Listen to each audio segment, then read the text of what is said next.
জানি দেখা হবে।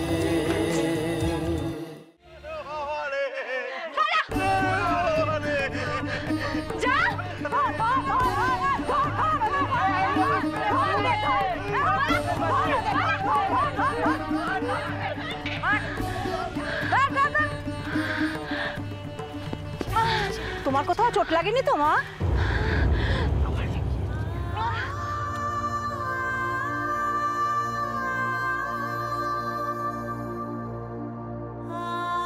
কিন্তু মা, তোমার তো এত পরিশ্রম সব জলে গেল। ইস, এবার কি হবে? বাকির জল তো সব পড়ে গেল। বাবা মহাদেবের কৃপায় এতগুলো গুন্ডাকে যে একা শায়েস্তা করেছে, এটা কজনে পারে বলো তো? স্বয়ং যেন মা দুর্গাকে দেখলাম।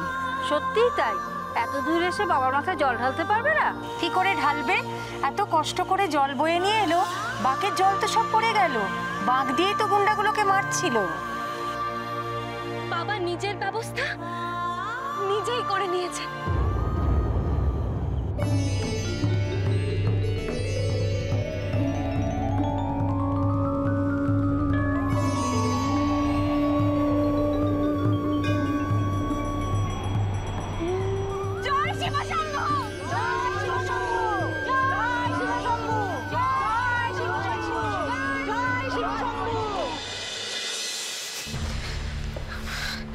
আশ্চর্য, সারা আমাকে একটা খবর পর্যন্ত দিল না। ফোনটা যখন ধরছে না তখন বাইরেই নিশ্চয়ই আছে, কিন্তু এখন এই সময় আমি কাকে ওদের খোঁজ করতে পাঠাবো বলো তো? তুমি এত চিন্তা করো না, ওরা হয়তো দুজনে একসঙ্গেই আছে। হ্যাঁ, কিন্তু তাহলে সারা ফোনটা কেন ধরছে না আমার? আর তাছাড়া ভিনি তো এখানে রাস্তাঘাট কিছুই চেনে না, যদি কোনো বিপদ হয় ওদের।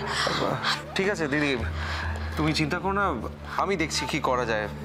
প্লিজ প্লিজ প্লিজ যাও, দেখো যে করেই হোক ওদের খোঁজ করতে পাঠাও কাউকে একটা, প্লিজ। হ্যাঁ, এসব আমার পাপ, সবকিছুর জন্য দায়ী আমি। এই সংসার তছনছ হয়ে গেছে আমার পাপে, আজ তার শাস্তি পাচ্ছি আমি। এইভাবে ভাবছেন কেন দাদা? সংসারে যেমন খারাপ সময় আসে, সেরকম ভালো সময়ও আসে। ঠাকুরের উপর ভরসা রাখুন দাদা, দেখবেন সব বিপদ কেটে গেছে। বড়দা, দিদি আর কিচ্ছু হবে না। ভিনি তোর মঙ্গলের জন্য ঠাকুরের মাথায় জল ঢালতে গেছে। ও ঠিক নিরাপদে ফিরে আসবে। জানি না কি হবে, সবকিছুর জন্য দায়ী আমি। কেন আমি এসব দেখছি? হ্যাঁ, কেন শেষ হয়ে গেলাম না? সঞ্জয়, সঞ্জয়, সঞ্জয়, প্লিজ।